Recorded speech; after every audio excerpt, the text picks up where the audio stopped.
नमस्कार दोस्तों, PN with YouTube channel में आप सभी का स्वागत है। आज मैं अपनी कहानी संग्रह में एक और नई कहानी जोड़ने के लिए ले आया हूँ, जिसका नाम है संत तुलसीदास और 16वां साल। इसके लेखक हैं अमरकांत जी। इस कहानी को मैं शुरू करता हूँ। अगर आपको अच्छा लगे तो लाइक करें, शेयर करें और सब्सक्राइब करें। संत तुलसीदास अभी अभी आए थे। उनके कद्दावर शरीर पर चिपका डबलंग चेहरा शीशम के तने की छाल की भांति सुख पगठा चला है। पोशाक उस मदारी की तरह जिसने 2 बार छोटे मोटे शहरों में जादू का कमाल दिखाने के पश्चात अपने को प्रोफेसर घोषित कर दिया हो। 2 फेरे की उटुंग धोती, काफ़ी लंबा कुर्ता और उस पर एक जैकेट, उसके ऊपर एक कोट, पैरों में बिना मोजे के फ्लैक्स जूते तथा हाथ में एक लाल सोटा। किंतु उनकी रसिकता अभी नहीं गई है।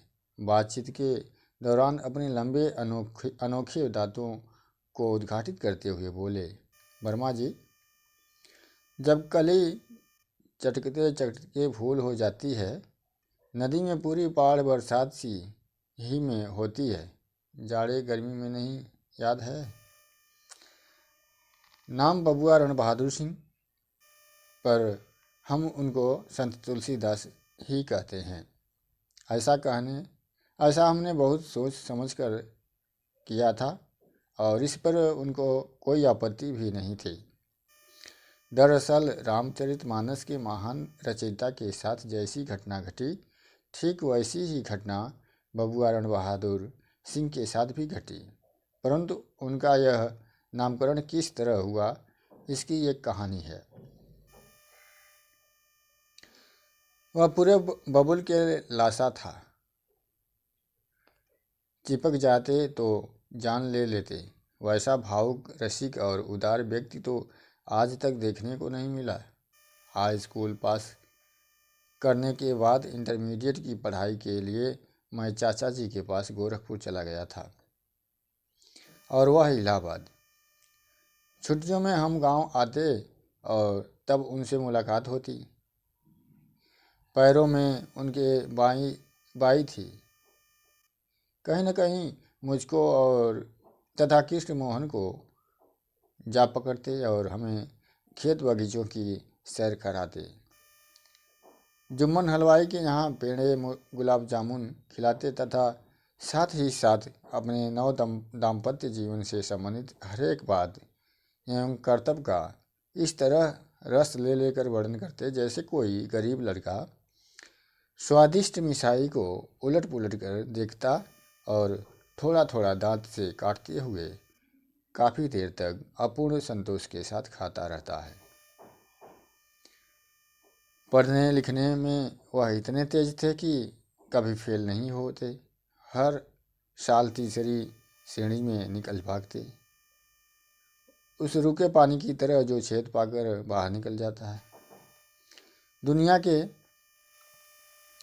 हर ज्ञान और रुचि से वह संपन्न थे। उनका साहित्य प्रेम इतना बढ़ा चढ़ा था कि महादेवी और बच्चन की कविताओं को जवानी याद करके अपने को कवि समझने लगे थे। राजनीति के प्रति भी उनकी दिलचस्पी कम न थी। हिटलर के संबंध में उनकी राय थी कि वह हिंदू है और छोटी चुटिया रखता है। उनकी यह भी सम्मति थी कि भारत कभी भी उन्नति नहीं कर सकता और बहुत ही जल्दी संसार का प्रलय हो जाएगा। प्रत्येक विषय के बारे में उनका एक निश्चित मत था, जिसको वह असाधारण विस्तार के साथ समझाते। अपनी बुद्धि के अनुरूप ही उनकी इच्छाएं भी थी। उनकी प्रबलतम कामना यह थी कि वह कभी शादी नहीं करेंगे, क्योंकि इससे आदमी बंधन में फंस जाता है। किंतु उनकी माँ उनके इस निश्चय की शत्रु सिद्ध हुई। जब बबुआ रण बहादुर सिंह हाई स्कूल पास करके FA में पहुँचे तो उनकी माँ ने घोषणा कर दी कि आम पक गया है, क्योंकि ढेले चलने शुरू हो गए हैं। उसी वर्ष उनकी शादी तय हो गई। रणबहादुर सिंह ने इस जुल्म को बड़ी बहादुरी के साथ बर्दाश्त किया, और जब हमने नई परिवर्तित स्थिति के प्रति उनका ध्यान आकर्षित किया, तो उन्होंने किसी महात्मा की भांति मुस्कुरा कर कहा, होने दो यार शादी, मुझे परवाह थोड़े है, मेरे विचार तो वही हैं। एफए प्रथम वर्ष करने के बाद गर्मी की छुट्टियों में उनकी शादी हो गई। उनकी बीवी काफ़ी मासूक मिली। वही बताते थे, नाम उसका शकुंतला था। वह सुंदर तो थी ही, साथ ही शौक भी बहुत थी। हर समय गौरैया की भांति चह करती रहती। तीखा गोरा चेहरा, आम की फांक जैसी आंखें तथा कतरे पान जैसे होठ, लंबे पतले तथा मक्खन की तरह चिपके चिकने गले पर बाईं ओर एक काला तिल था, जिससे उसका सौंदर्य अछूता लगता। रणबहादुर सिंह उस पर लट्टू थे। मुझे ठीक याद नहीं, वह अधिक पढ़ी लिखी नहीं थी। शायद उसने 6ठी कक्षा तक शिक्षा प्राप्त की थी, किंतु उसकी बुद्धि प्रखर थी। उसकी उम्र का अधिकांश अपने मामा के यहाँ कलकत्ते में व्यतीत हुआ था। उसे हंसी मजाक में पार पाना कठिन था। रोज नई नई शरारतें सूझती। रणबहादुर सिंह उससे 2-3 साल बड़े थे, लेकिन वह उनको चिढ़ाने के लिए बिना बात की बात पर कह देती, चलिए चलिए, अभी आप लड़के हैं, आप क्या जाने। मेरे मित्र कभी झेप जाते, कभी खिंच जाते, पर वह अपनी आदतों से बाज नहीं आती। बबुआ रणबहादुर सिंह द्वारा वर्णित एक घटना याद आ रही है। उस दिन वह जरा विलम्ब से घर पहुँचे। खा पी कर जब वह अपने कमरे में गए तो शकुंतला बहुत खुश नजर आ रही थी। खिड़की से चांदनी छन छन कर भीतर बड़ी चारपाई पर लोटपोट हो रही थी, और बाहर चलती तेज और बेकरार हवा बंद दरवाजे की धकिया खटखटा जाती। रणबहादुर सिंह जो ही चारपाई पर बैठे कि शकुंतला ने उनके सामने स्टूल पर एक तस्तरी में दही और पेड़े लाकर रख दिए। फिर पास बैठकर आग्रह करने लगी, लीजिए, अम्मा से चुरा कर रख छोड़े थे, झटपट साफ कर जाइए। रणबहादुर सिंह का पेट भरा था और खाने की उनकी रत्ती भर भी इच्छा नहीं थी। उन्होंने समझाया, देखो, इस समय जरा भी तबीयत नहीं, इसकी ओर देखने को भी जी नहीं करता, रख दो, बाद में देखा जाएगा। बाद में देखा जाएगा का क्या मतलब होता है? 2-1 मिनट में तो सो जाना है, फिर क्या सवेरे उठने पर खाइएगा? शकुंतला ने अत्यंत गंभीरतापूर्वक प्रश्न किया। रणबहादुर सिंह ने मूर्ख की भांति खिड़की से बाहर देखते हुए कहा, अभी नींद थोड़ी आ रही है, रख दो, थोड़ी देर बाद खाऊंगा। करना ही क्या है, सोना ही तो है। जहाँ लेट कर आंखें बंद की और नींद आई, उसने बहस जारी रखी। अब उन्होंने शकुंतला की ओर ठीक से देखा। वह हंसी को दबा रही थी, जिससे उसका मुंह लाल हो गया था। रणबहादुर सिंह ने भी झेप कर ठहाका मारते हुए कहा, अच्छा, तो आपका यह मतलब है? और फिर उसको अपनी ओर खींचने के लिए हाथ बढ़ाए। वह अब खिलखिला कर हंस पड़ी। रणबहादुर सिंह ने उसको पकड़ लिया। इस पर शकुंतला ने एक क्षण पति की ओर शरारतपूर्ण नज़र से देखा, फिर स्टूल पर रखी दस्तरी में से दही निकालकर मेरे मित्र के मुंह में बेधड़क पोत दिया। भाई रणबहादुर सिंह को बड़ा क्रोध आया और उन्होंने उसको घूरते तथा गुस्से में से हकलाते हुए कहा, अजीब आदमी हो, हमेशा लड़कपन किया करती हो। वह जरा भी भयभीत नहीं हुई, बल्कि थोड़ा और दही लेकर चेहरे में जहाँ अभी नहीं लगा था और पोत दिया। राणा बहादुर सिंह को भी अब सूझ गई और उन्होंने यह कहकर कि अच्छा तो यही सही, शकुंतला को पकड़कर जबरदस्ती चारपाई पर लिटा दिया और फिर उसके लाख छटपटाने, हाथ पैर फेंकने तथा दुआ विनती करने के बावजूद अपने हाथ में पूरा दही लेकर बलपूर्वक उसके सारे चेहरे, गले तथा हाथ पैर में लगा दिया।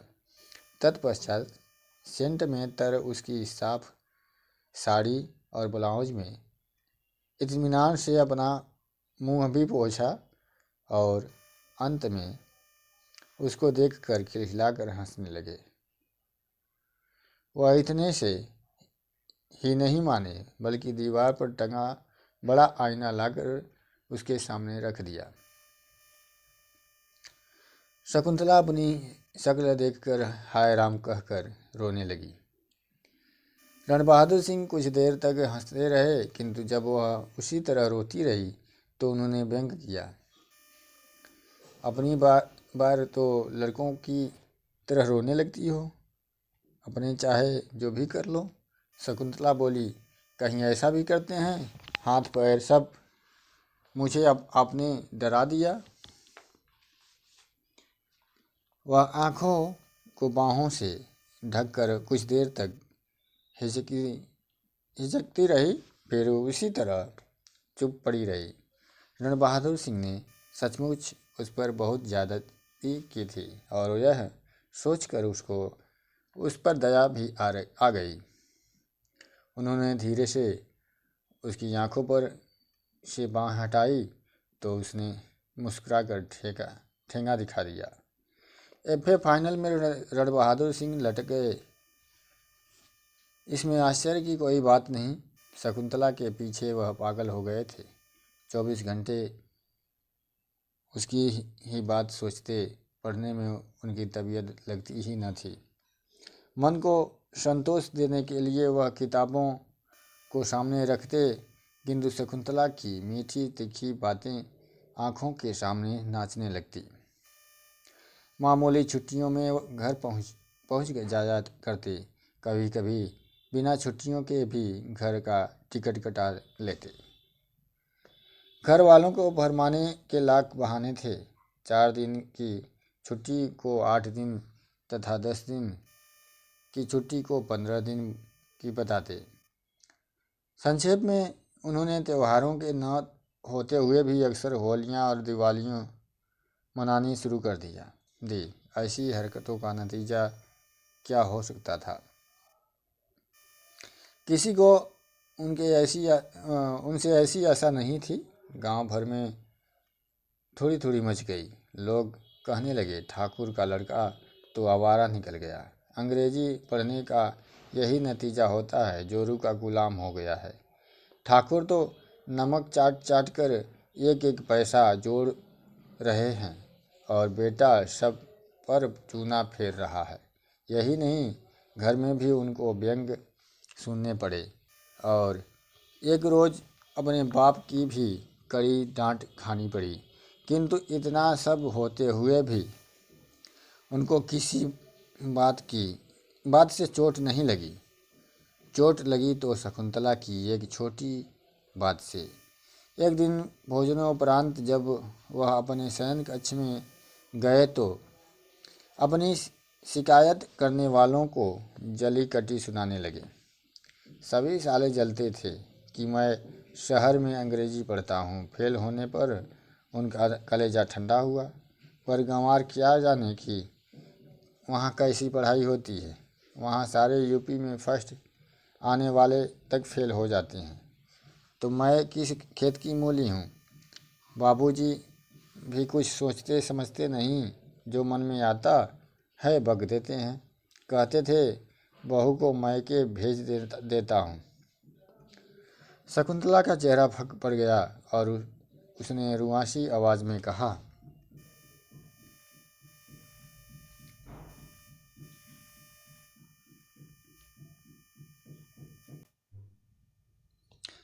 हाय राम, अब मैं क्या करूं? बेकार में मैं बीच में सानी जा रही हूं। आप भी तो दौड़े चले आते थे। मेरी कसम, सच बताइए, बाबूजी ने सचमुच यह कहा? हाय दैया, आंगन में मैं उनके सामने कैसे निकलूंगी? उसकी इस बात से रणबहादुर सिंह को बड़ा आघात पहुंचा। जिस शकुंतला के लिए उन्होंने दिन को दिन और रात को रात नहीं समझा, अपने को बर्बाद कर दिया, वही उनके सिर पर दोष मढ़ रही है। सच है, दुनिया में किसी का कोई नहीं। उनके हृदय में जबरदस्त अभिमान एवं विराग की भावना उत्पन्न हुई और उन्होंने दीर्घ निश्वास छोड़ते हुए कहा, ठीक कहती हो, सारा दोष मेरा ही है। शकुंतला ने फौरन ताड़ लिया कि उससे बड़ी गलती हुई है। उसने व्याकुल स्वर में कहा, तो आपने क्या समझ लिया? देखिए, बुरा न मानिए, बाबूजी की बात सुनकर मुझे बहुत दुख पहुंचा था, इसलिए मुंह से निकल गया। आप कोई रंडी छिनार के यहाँ नहीं आते थे। आते भी थे तो अपनी स्त्री के पास। मैं आपके पैरों पड़ती हूँ कि आप बुरा न मानिए और मुझे माफ़ कर दीजिए। उस समय रणबहादुर सिंह कुछ नहीं बोले, पर उनके दिल में बात लग गई थी। उन्होंने मन ही मन प्रतिज्ञा कर ली थी, लेकिन FA पास करने के पहले वह घर वापस नहीं आएगा। ऐसा करके ही वह अपने भारी अपमान और एवं बेइज्जती का बदला चुका सकेंगे। साल भर तक अपनी बीवी से भी कोई संबंध न रखने का निश्चय कर लिया। गर्मी की छुट्टियों के बाद रणबहादुर सिंह जब पढ़ने गए तो वे एकदम बदल चुके थे। वह एक सन्यासी की तरह जीवन व्यतीत करने लगे। सिर के बाल मुड़वा लिए और खद्दर के मोटे मोटे कपड़े पहनने लगे। स्लीपर्स की जगह खटाओं का इस्तेमाल होने लगा। खूब तड़के उठकर योगासन और प्राणायाम करते, फिर एक गिलास धारोष्ट दूध पीकर पढ़ने बैठ जाते। खूब मन लगाकर 9:30 बजे तक पढ़ते, फिर बिना मसाले के साग के साथ मोटी मोटी रोटियां खाकर कॉलेज चले जाते। कॉलेज से आने के बाद भी कठिन परिश्रम करते। उनका प्राण केवल अध्ययन ही में बसने लगा था। रणबहादुर ने शकुंतला के पास कोई पत्र नहीं भेजा, किंतु 2-3 मास बाद अपने पतिदेव का कोई खत न पाकर शकुंतला ने उनके पास एक पत्र भेजा। इस पत्र में बड़ी कारुणिक भाषा में अपनी गलती की क्षमा मांगी थी और कम से कम एक दिन के लिए गांव आकर दर्शन देने की प्रार्थना की थी। पत्र पढ़कर रणबहादुर सिंह इस तरह हंस पड़े जैसे वह कोई अत्यंत मामूली चीज हो। उन्हें अपने अपमान की बात याद आई और उनका कोमल हृदय कड़ा हो गया। उन्होंने अत्यंत सरलता से हंसकर पत्र के टुकड़े टुकड़े कर डाले और शकुंतला के पत्र आते रहे। वे पत्र लंबे होते और उनमें टेढ़े मेढ़े तथा काले काले अक्षरों में भोली नारी का आत्मसमर्पण एवं निश्चल निमंत्रण होता, किंतु उनका रणबहादुर सिंह पर कोई असर नहीं होता। कभी कभी पत्रों के छोटे छोटे अक्षर अपूर्व माधुरी से हृदय में प्रवेश कर तूफान मचा देते, किंतु वह अपनी भावनाओं को बलपूर्वक कुचल डालते। फिर उनको शकुंतला का एक ऐसा पत्र प्राप्त हुआ जो करुणा एवं प्रेम से लबालब था और उसमें उसने अपना दिल ही निकाल कर रख दिया था। उसमें उसने लिखा कि मैंने आपका क्या बिगाड़ा है? आना तो दूर रहा, आपने मेरे किसी पत्र का उत्तर तक नहीं दिया। दिन रात मेरी तबीयत आप ही में लगी रहती है। आंखें भर आती हैं और दिल छटपटाने लगता है। जी में आता है पृथ्वी पर तड़प तड़प कर जान दे दूं। मेरा दिल 24 घंटे किस्म किस्म की शंकाओं और चिंताओं से भरा रहता है। सच कहती हूँ स्वामी, अगर आप अपनी दासी की खबर नहीं लेंगे तो मैं रोकर जान दे दूंगी। इस खत को पढ़कर रण बहादुर सिंह स्तंभित रह गए। वह बहुत देर तक पत्र लेकर उसी तरह बैठे रहे और तब उनको याद आया कि उनके सूटकेस में शकुंतला की फोटो भी है। वह जाकर फोटो निकाल लाए और एकटक उसको निहारने लगे। उनका दिल इतना बेकाबू हो गया कि उन्होंने झुककर फोटो को चूम लिया, किंतु यह कार्य करते हुए उनकी चेतना पुनः जागृत हुई। उनको अपनी बेइज्जती की बात याद आई और उन्होंने एक जिद में आकर फोटो के टुकड़े टुकड़े कर डाले। इसके बाद उन्होंने अपना जीवन और अनुशासित कर लिया। सवेरे उन्होंने प्राणायाम और योगासन के अलावा सूर्य नमस्कार करना आरंभ कर दिया। भोजन अत्यल्प करने लगे और जो करते वह भी अत्यंत रूखा सूखा। सायंकाल तो नमक का सर्वथा परित्याग कर दिया। कभी कभी सोते वक्त पेड़ों पर गीली मिट्टी भी बांधते, कभी कभी पेड़ू स्नान भी चलता और वह इस तरह की तप न होने की वजह से लोटे से ही पेड़ों पर शीतल जल गिराते। रात को सोने के पूर्व हाथ पैर के अलावा अपने सिर को 3-4 लोटा ठंडे पानी से भिगोना न भूलते। ऐसी किलाबंदी के सामने कामदेव ठहर सके यह असंभव था और रण बहादुर सिंह की लिखाई पढ़ाई पूर्ववत चलने लगी। धीरे धीरे दिन बीतते गए, परीक्षा निकट आ गई। इस दौरान में शकुंतला के पत्र उनके पास आते रहे थे और उन्होंने उनको फाड़ डाला था और अब उनके दिल में एक अपूर्व विश्वास की भावना जागृत हो उठी थी। अब उनको अपने से कोई भी भय नहीं था। अब परीक्षा कितने दिन रह गई है, मैंने बाजी मार ली और वह दुनिया की ऐसी कोई शक्ति नहीं है जो मुझे अपनी मंजिल पाने से रोक सके, विचलित कर सके। इस विचार से उनका दिल अत्यंत नरम और उदार हो गया।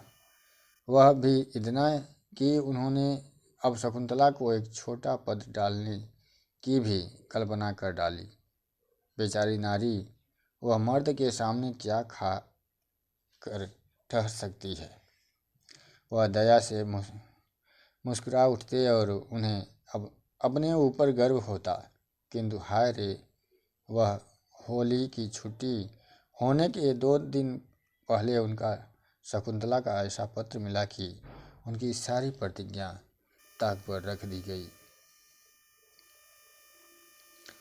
उस वर्ष जैसा वसंत आया था वैसा पहले न कभी आया था और न भविष्य में कभी आएगा। ऐसा ही बबुआ रण बहादुर सिंह बताते थे।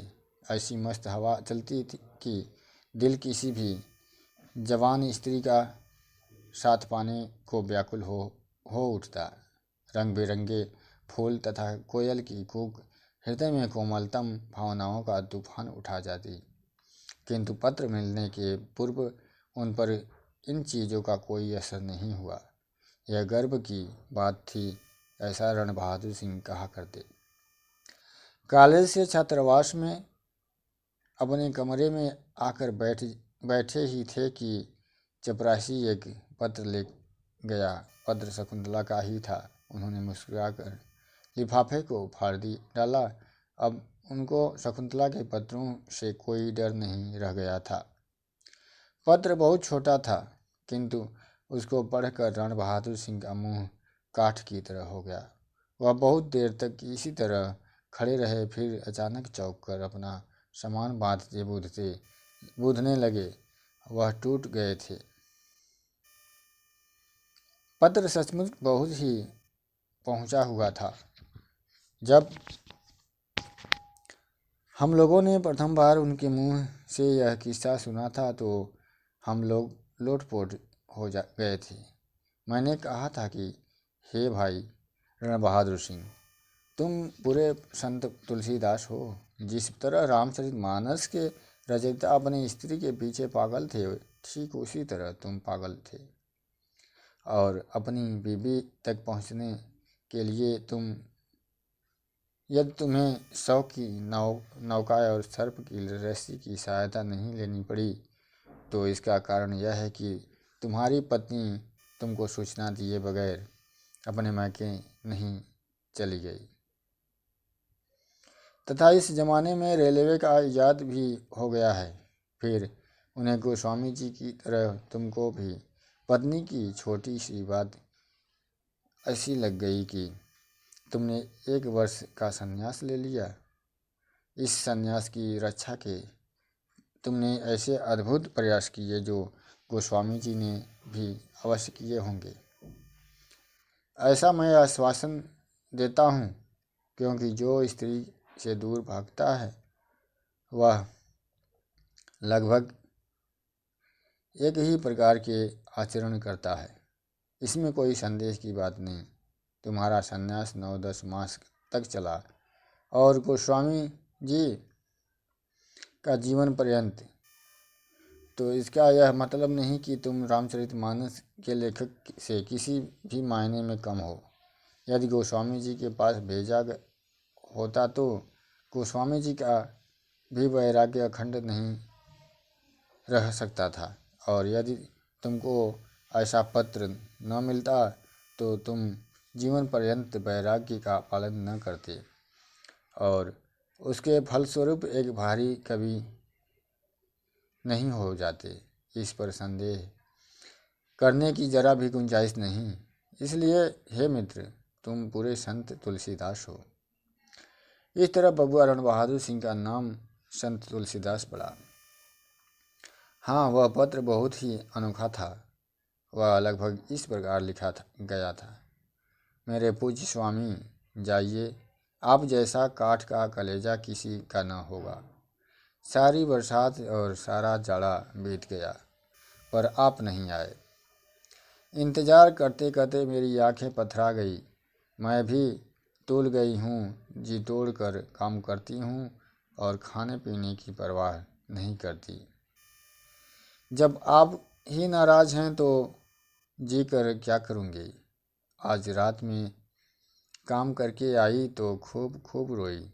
अभी अभी उठी हूँ। दिन तेजी से भागे जा रहे हैं। इस जिंदगी का क्या ठिकाना है। सच बताइए, क्या मैं जरा भी आपको याद नहीं आती। किस तरह मुझको गोद में लेकर आप प्यार करते थे। मैं तो पागल हो उठती हूँ। अब यह होली पास आई है, आपकी कमी कैसे सहूँगी। आज दिन में आंगन में बाबूजी और अम्मा अपनी अपनी उम्र का हिसाब लगा रहे थे। मैंने भी अपने कमरे में आकर अभी अभी अपनी उम्र का हिसाब लगाया। मैं आज 15 वर्ष 11 महीने और 4 दिन की हो गई। मेरा 16वां तेजी से भाग रहा है। स्वामी, यह 16वां साल कभी लौट कर नहीं आएगा। क्या आप होली में एक रोज के लिए भी नहीं आ सकते। इस तरह ये कहानी यहीं समाप्त होती है। ये कहानी आपको कैसा लगा, इसे आप ज़रूर बताइएगा। इसके जो प्रमुख पात्र हैं, ये रण बहादुर सिंह, जिसे तुलसीदास माना जाता है, ये पति हैं, और शकुंतला पत्नी और माता पिता, ये इसके 4 पात्र हैं जो मुख्य हैं। आपको कैसा लगा इसे आप ज़रूर बताइएगा। अच्छा लगे तो लाइक करना, शेयर करना और सब्सक्राइब करना ना भूलिएगा। बहुत बहुत धन्यवाद।